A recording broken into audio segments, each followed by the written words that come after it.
माँ सरस्वती की व्रत कथा। सरस्वती माता की जय हो, सरस्वती माता की जय हो। देवी सरस्वती को बीघा काला संगीत साहित्य की देवी माना जाता है।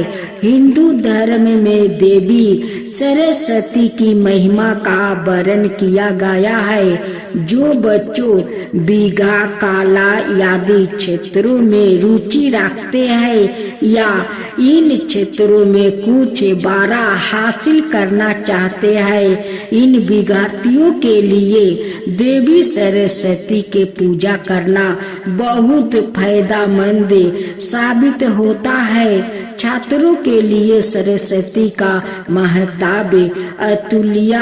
सिर्फ छात्रों जीवन में ही इनकी व्याकृत हो, हर परिस्थिति से लड़ने के लिए ज्ञान की देवी यानी कि माता सरस्वती का आशीर्वाद चाहिए होता है। देवी सरस्वती को भगवती शारदा, बीना, वाणी और बागेश्वरी के नामों से संबोधित किया जाता है। जो देवी सरस्वती माता की विशेषताओं को चिंता करता है। ऋग्वेद में देवी सरस्वती को मनुष्य की बुद्धि, ज्ञान और मानव विरचितों का सरसक माना गया है। देवी सरस्वती के गुणों की जितना समझो उतना कम मालूम पड़ता है।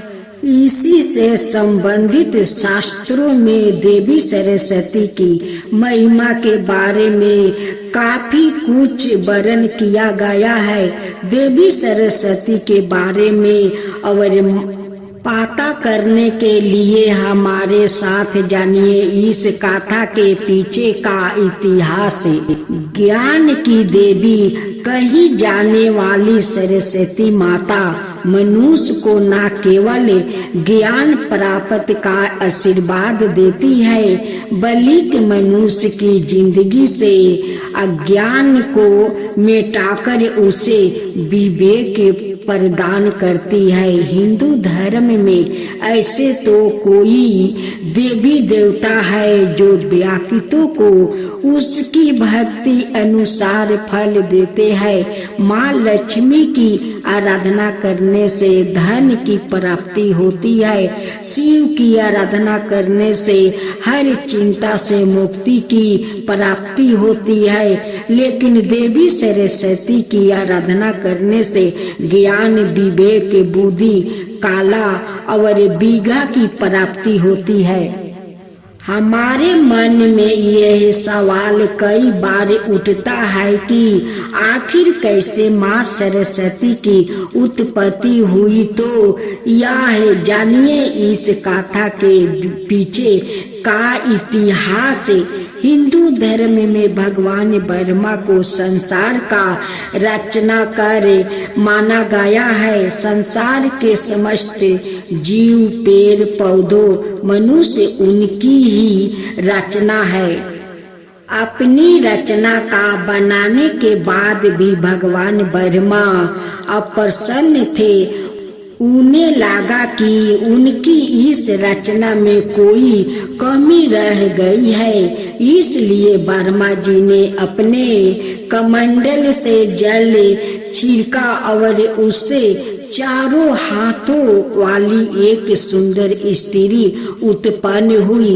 उस स्त्री के एक हाथ में वीणा, दूसरे में पुस्तक, तीसरे में माला और चौथे हाथ बर मुर्दा में था।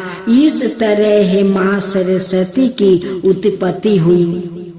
अपनी रचना के साकार होने के बाद ब्रह्मा जी ने देवी सरस्वती की परीक्षा लेनी चाहिए। ब्रह्मा जी ने देवी सरस्वती को वीणा बजाने के लिए कहा।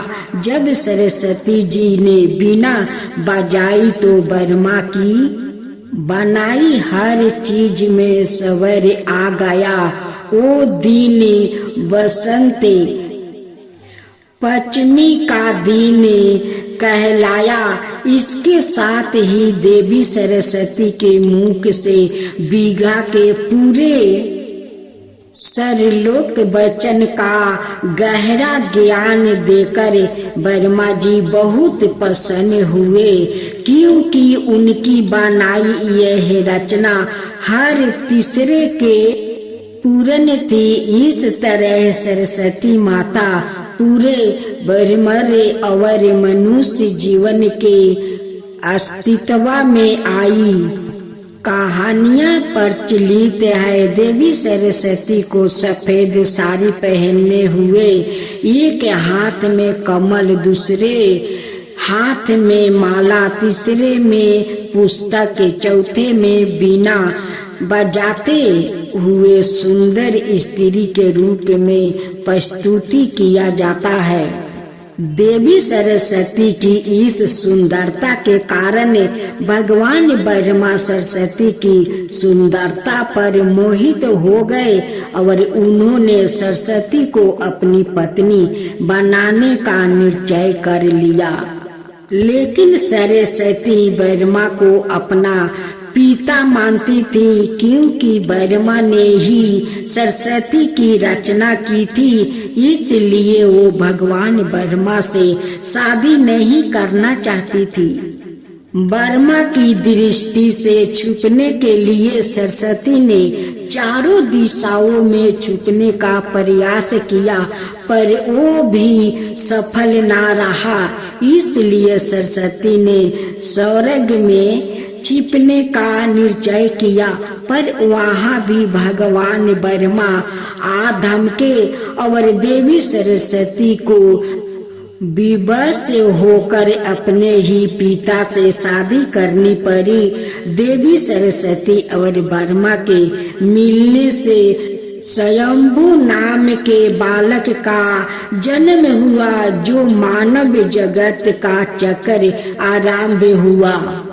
हिंदू धर्म की कथाओं की माने तो अपनी ही बेटी से शादी करने के कारण भगवान ब्रह्मा की सभी देवताओं ने बहुत आलोचना की और ब्रह्मा को उनके किए की सजा देने के लिए सभी देवताओं मिलकर भगवान शिव के पास गए और ब्रह्मा को सजा देने के लिए कहा। भगवान शिव सभी देवताओं की बहुत सुनकर बहुत क्रोधित हुए। इसलिए शिव ने ब्रह्मा के 5वें सिर को उसके धड़ से अलग कर दिया।